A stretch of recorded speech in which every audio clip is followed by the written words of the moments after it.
दोस्तों आज मैं लेके चलता हूँ आपको बाइबल की तरफ। आज जब मैं बाइबल का अध्ययन कर रहा था तो मैंने बाइबल के अध्ययन में बाइबल के अंदर एक किताब है जिसका नाम है यूहन्ना की पत्री, और उसका 9 अध्याय में पढ़ रहा था।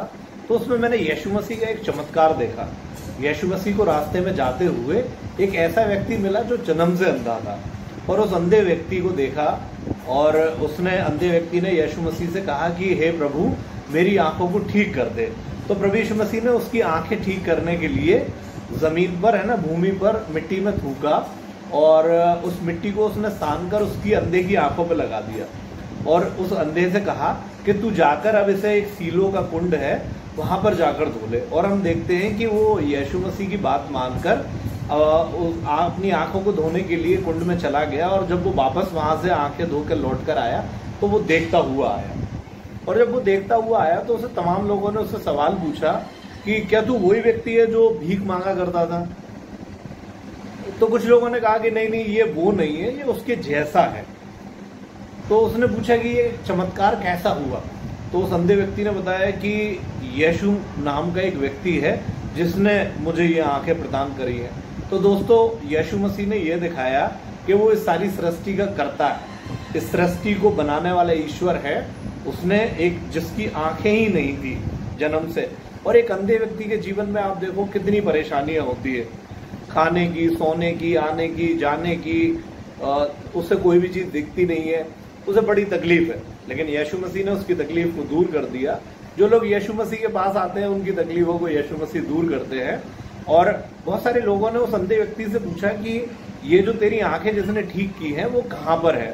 तो उसने बताया कि मुझे नहीं बताया वो कहाँ पर है। तो लेकिन लोग उससे आगे सवाल जवाब करने लगे बहुत सारे उस अंधे व्यक्ति से। तो हमारे जीवन में भी हम जब बहुत सारी परेशानियों में अपने जीवन को बिता रहे होते हैं तो कोई हमारे जीवन की ओर ध्यान नहीं देता, तब कोई हमारी जिंदगी की ओर ध्यान नहीं देता। लेकिन यंगस्टर, मैं आपको बताना चाहता हूं कि जब आप जीवन में कुछ करने के लिए सोच लेते हैं, ठान लेते हैं, जब आप चाहते हैं कि अपने जीवन में आप कुछ करें, कोई एम बनाए, उस एम को, उस गोल को पूरा करें, तो पूरी कायनात उसे आपके लिए करने के लिए तैयार हो जाती है।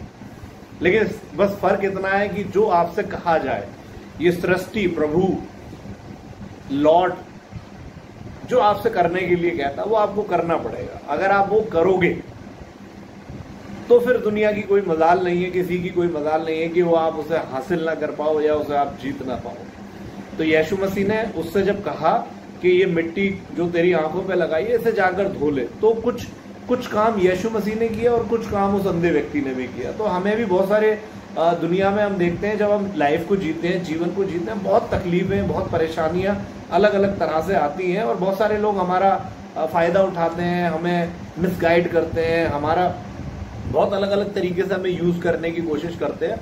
और जब हम परेशानियों में फंसे होते हैं तब किसी को हमारी कोई परवाह नहीं होती। लेकिन जब हम अपनी परेशानियों से निकलने की कोशिश करते हैं, जब हम उनसे निकलकर बाहर आने की कोशिश करते हैं और उनसे बाहर निकलकर आ भी जाते हैं, तब लोग हमारे खिलाफ खड़े होते हैं, तब लोग हमसे बहुत सारे सवाल करते हैं, जवाब मांगते हैं हमसे, ये क्यों किया, ऐसा क्यों किया। और मैं दोस्तों आपको एक बहुत गहरी बात बताता हूँ आज, कि इस दुनिया में जो आप अपना दुखड़ा दूसरों से रोते हो, अपनी तकलीफ को, अपनी परेशानी को जो दूसरों को बताते हो ना, तो आप ये समझो कि 80% लोगों को तो आपकी तकलीफ से कोई फर्क ही नहीं पड़ता। अब बचते 20%, 20% लोग, तो 20% लोग तो चाहते ही हैं कि आप परेशानी में रहो। तो दोस्तों सब कुछ आपके हाथ में है, अपना जीवन आपके हाथ में है। आप दुनिया को नहीं बदल सकते हो, लेकिन आप अपने आप को जरूर बदल सकते हो। और यदि प्रभु यीशु मसीह के अगर चरणों में आप आओ और अगर आपने बाइबल पढ़ना शुरू कर दिया तो वो जरूर आपके जीवन में ऐसा चमत्कार करके दिखाएगा। वो एक अंधे व्यक्ति को, जिसे जीवन में कभी आंखें नहीं थी, उसने उस व्यक्ति को दुनिया दिखाती। जो जन्म से जिसने कुछ नहीं देखा था, उसे प्रभु यीशु मसीह ने ये पूरी दुनिया दिखा दी और इस दुनिया की खूबसूरती दिखा दी। तो दोस्तों हम तो बहुत देखने वाले व्यक्ति हैं। अगर हम प्रभु यीशु मसीह की बात को यदि मानेंगे या उसके वचन को यदि पढ़ेंगे, तो उसके वचन में ऐसा लिखा है कि तुम सत्य को जानोगे, सत्य तुम्हें स्वतंत्र करेगा। तो सच्चाई को जानिए, हंसते रहिए, मुस्कुराते रहिए और दुनिया में अपने वर्चस्व को लहराते रहिए। Thank you so much. जय हिंद, जय भारत।